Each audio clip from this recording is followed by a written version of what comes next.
first talk about the project and just how far-reaching and really monumental this is, because it has been talked about for a number of years. Yes. When I first started in this industry, which was about 7 years ago, they were saying at that point, this will never happen. Just get it on your mind. It will never happen. And so to see it happening is amazing. It's very exciting. The project, so the M Carnes is right now maintained at a 9-foot draft, which means they can, load the barges 9 feet, well, 8'6" really. But it's authorized for 12 feet, and the lower Mississippi is 12 feet. So for them to bring this up, it's going to really give us a lot of economic advantage. And they're not going to have to dredge the whole thing. I know I've heard some people concerned about the dredging. They're, updating their studies right now. And from my understanding is that, the system is already about 97% at 12 feet. And a lot of the area that needs to be deepened will be in Oklahoma. So they're not just looking at dredging. There's also going to be some training structures put in. And what those do is really help the river flow better. It helps with the flood mitigation. It helps the river basically self-scour, so they don't have to constantly spend federal dollars on dredging. So basically, most of the river is at 12 feet. There are just some certain sections that are still at 9 feet, but because of that, even with it most being 12 feet, you still can't put those larger barges on the river because it is not all 12 feet. Correct. Yes. So those deeper, larger barges, they don't even come up the Arkansas River. So we're missing out on a lot of opportunity there. So with this, what does this mean for the Fort Smith Van Buren area, and not only there, but across the state, that the cities that are along the river? Well, the 12-foot channel expansion, it's crucial for Arkansas to compete favorably for new jobs and continued economic development. Fort Smith, Van Buren, and the entire state will benefit from the increased competitiveness. We're looking at a stimulus for growth. It's going to stimulate existing manufacturing businesses and agricultural users. It's going to lower transportation costs. We're looking at less congestion on the interstates, which a lot of people will be happy about that. And with the decreased highway congestion, you're going to have a higher safety benefit. So that's good news too.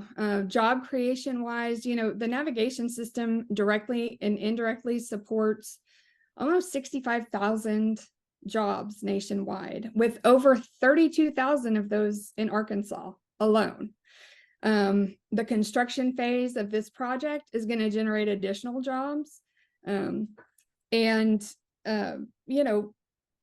It's gonna create a lot more economic opportunity. We'll be more competitive when it comes to these manufacturing companies that are moving away from China and looking for a place here to locate. I mean, this is a great place to be. We've got this connection with the interstates, with the rivers. You can't get any further inland without, between here and Long Beach. This is the spot to be.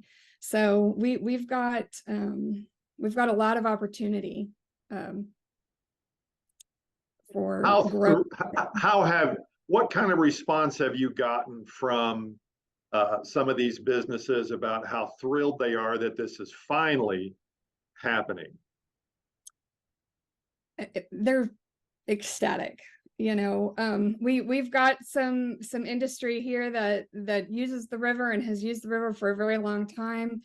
And they have worked diligently, I'm talking for 30 plus years, to try to get this project to come to fruition, and to see it happening is just, it's wonderful. There's actually been, some industries that do have a presence in Arkansas, but no longer use the river here because we don't, they can't operate at that deeper draft, and they need to.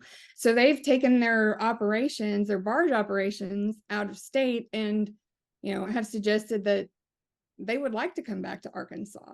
So that's great news too. How soon does this get done? Well, it's going to happen at the speed of the federal government. So a lot of it's just going to depend on the funding. The Corps of Engineers is funded. They get the appropriations when they do the appropriations bill, and so if Congress can agree on that, and get this thing funded in segments, we're looking at, I'm hearing estimates of about 10 years to get it completely done. Can barges though not run in that time frame or within that time frame, or does it really has to be done before the extra weight can be allowed on the river? Right. It has to be done before the extra weight can go on the river. Just there's some really bad trouble spots. And so, it's just not safe to do it until the project's complete. The economic aspect of this has just got to be ginormous for the state. I guess the timing of this, why now, do you think? It's just, there's been a lot of stakeholder push. We've got a coalition of stakeholders from Oklahoma and Arkansas that have gone in and funded a lobbyist in Washington, D.C. And we have seen since that contract went into place, a lot of movement on the MCARNs. We've seen success with funding. I mean, we've seen record funding levels. It's just amazing what they've been able to do. And it's just a perfect example of what can happen when you work together. I mean, we're talking about people that are competitors business-wise, but they can come together for the common good, because, everybody can understand that if the MCARNs is not properly funded and operational, then they're all going to lose, right? And believe me, there's enough business to go around. So it's been a joy to work with them, really. But I've got to have the opportunity to work with the coalition and go to DC with them, and the lobbying firm that they hired is incredible. I mean, they just know their stuff, and they're incredible. They know when to talk to who, and so we're just in the right place at the right time. Okay, Cassandra, thank you so much for your help. You're welcome.